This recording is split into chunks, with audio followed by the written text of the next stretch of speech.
மாவட்டம் விருதாச்சலம் நகரில் புகழ்பெற்ற விருத்தகிரீஸ்வரர் கோயிலில் மாசிமக திருவிழா வருடந்தோறும் சிறப்பாக நடைபெறும்.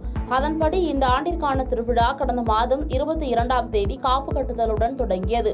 கடந்த 4ஆம் தேதி ஆழ்த்து விநாயகர் கோயிலில் கொடியேற்றம் நடைபெற்றது. அதனைத் தொடர்ந்து 23ஆம் தேதி தேரோட்டமும் 24ஆம் தேதி மாசிமக தீர்த்த வாரியும் நடைபெறவுள்ளது. இந்த விழாவில் ஏராளமான பக்தர்கள் கலந்து கொண்டு மணிமுத்தாற்றில் புனித நீராடி முன்னோர்களுக்கு தர்ப்பணம் கொடுத்து வழிபாடு செய்வார்கள். இதற்காக மணிமுத்தாற்றை தூய்மைப்படுத்தும் பணி மேற்கொள்ளப்பட்டு வருகிறது. இந்த பணியை அமைச்சர் சி.வே. கணேசன் கொடியசைத்து தொடங்கி வைத்தார். இந்நிகழ்வில் நகர்மன்ற தலைவர் உள்ளிட்ட பலர் கலந்து கொண்டனர்.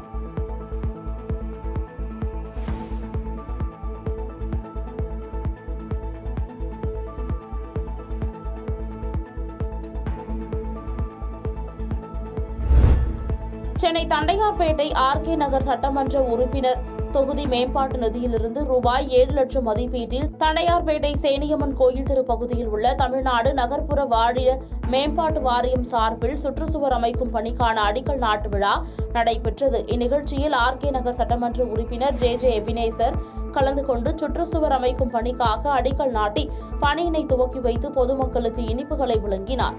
இந்நிகழ்வில் மண்டல குழு தலைவர் நேதாஜி கணேசன், பகுதி செயலாளர் என ஏராளமானோர் கலந்து கொண்டனர்.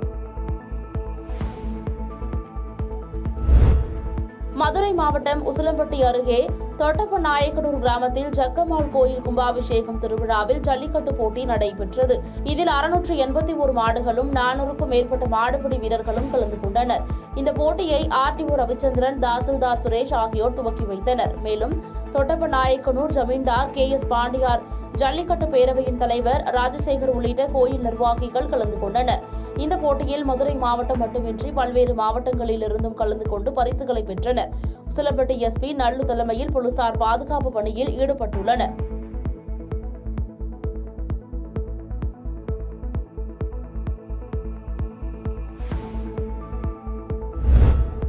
நீலகிரி மாவட்டம் குன்னூர் அருகே உள்ள காந்திபுரம் பகுதியில் கோவையை சேர்ந்த ரமேஷ் அரவிந்த் என்பவர் தனது காரில் கோவையிலிருந்து உதகைக்கு வந்து கொண்டிருந்தார். அப்போது எதிரே வந்த இருசக்கர வாகனம் மீது நேருக்கு நேர் மோதி விபத்திற்குள்ளானதில் இருசக்கர வாகனத்தை ஓட்டி வந்த ரஞ்சித் என்பவர் படுகாயமடைந்தார்.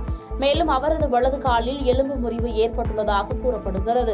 இதுகுறித்த தகவல் அறிந்து வந்த குன்னூர் நெடுஞ்சாலை ரோந்து காவல்துறையினர் மற்றும் ஹில்காப் காவலர்கள் காயமடைந்த ரஞ்சித்தை குன்னூர் அரசு மருத்துவமனைக்கு ஆம்புலன்ஸ் மூலம் அனுப்பி வைத்தனர். பின்பு மேல் சிகிச்சைக்காக கோயம்புத்தூர் மருத்துவமனைக்கு அனுப்பி வைத்தனர். இதையடுத்து விபத்து குறித்து குன்னூர் காவல்துறையினர் வழக்கு பதிவு செய்து விசாரணை மேற்கொண்டு வருகின்றனர்.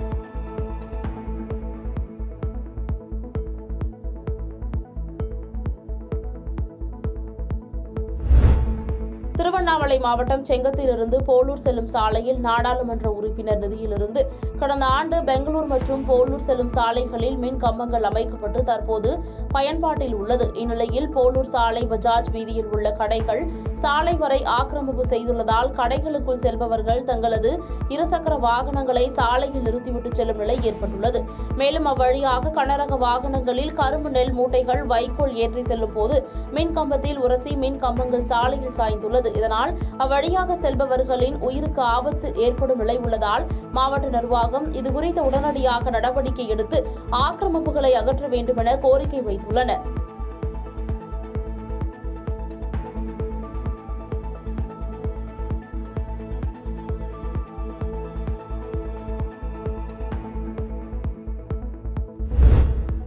சேலம் மாவட்டம் குறுக்குப்பட்டி பகுதியில் வசித்து வருபவர் பெருமாயி. வாய் பேச முடியாத மாற்றுத்திறனாளியான இவர் தன் கணவரை இழந்து தனியாக வசித்து வந்தார். இந்த நிலையில் இவர் வழக்கம் போன்று நேற்று இரவு தனது வீட்டில் தனியாக உறங்கிக் கொண்டிருந்தார். அப்போது அங்கு வந்த மர்ம நபர்கள் பெருமாயி தலையின் மீது கல்லை போட்டு கொடூரமாக கொலை செய்துள்ளனர். இத்தகவல் அறிந்து அங்கு வந்த மாவட்ட காவல்துறை துணை கண்காணிப்பாளர் ராஜா, எடப்பாடி காவல்துறை ஆய்வாளர் சந்திரலேகா, பூலாம்பட்டி சப் இன்ஸ்பெக்டர் அமிர்தலிங்கம் ஆகியோர் பிரேதத்தை கைப்பற்றி பரிசோதனைக்காக சேலம் அரசு மருத்துவமனைக்கு அனுப்பி வைத்தனர். மேலும் கைரேகை நிபுணர்கள் உதவியுடன் தீவிர விசாரணை மேற்கொண்டு வருகின்றனர்.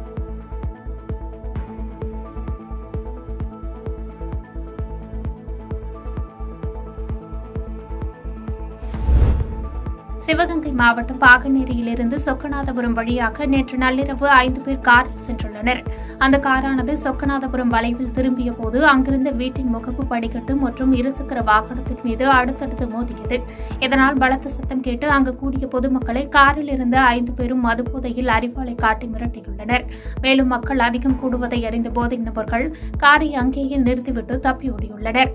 தகவல் அறிந்து வந்த மதகுப்பட்டி காவல் நிலைய போலீசார் காரில் இருந்த 3 செல்போன், 3 வீச்சர்வால் மற்றும் காரை கைப்பற்றி மர்ம நபர்கள் யார் என்பதை குறித்து தீவிர விசாரணை மேற்கொண்டு வருகின்றனர்.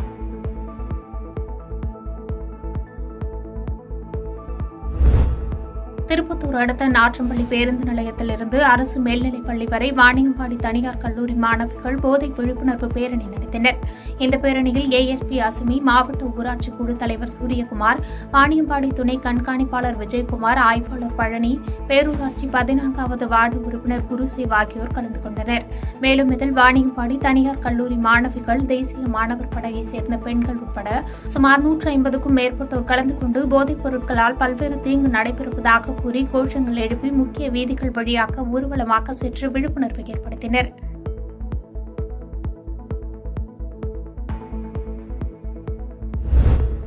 கடலூர் மாவட்டம் விருத்தாசலம் நகரத்தில் நாள்தோறும் லட்சக்கணக்கானோர் தங்களது அத்தியாவசிய தேவைகளை பூர்த்தி செய்ய வந்து செல்கின்றனர்.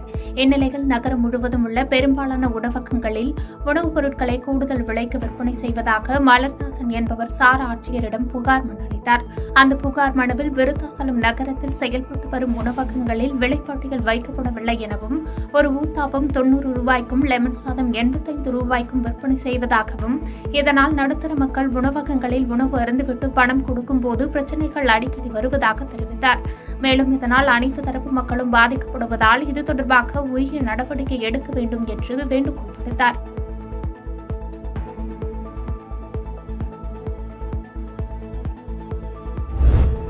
நீலகிரி மாவட்டம் உதகை நகராட்சிக்குட்பட்ட 35வது வார்டு அன்பு அண்ணா காலனியில் சாலை வசதி, குடிநீர் வசதி, தடுப்பு சுவர் வசதி என எவ்வித அடிப்படை வசதிகளும் இல்லாமல் அப்பகுதி மக்கள் பல்வேறு இன்னல்களை சந்தித்து வருகின்றனர். தொடர்ந்து 10 வருடங்களாக இதுகுறித்து மாவட்ட ஆட்சியர் உட்பட கிராம நிர்வாக அலுவலர் உள்ளிட்ட அதிகாரிகளுக்கு பலமுறை மனு அளித்தும் இதுவரை எதுவும் நடவடிக்கை எடுக்கவில்லை. இதனால் ஆத்திரமடைந்த அப்பகுதியைச் சேர்ந்த 100க்கும் மேற்பட்ட மக்கள் மாவட்ட ஆட்சியர் அலுவலகத்தை முற்றுகையிட்டனர். இதனால் அப்பகுதியில் பரபரப்பு நிலவியதை தொடர்ந்து காவல்துறையினர் பொதுமக்களை தடுத்து நிறுத்தி பேச்சுவார்த்தையில் ஈடுபட்டனர்.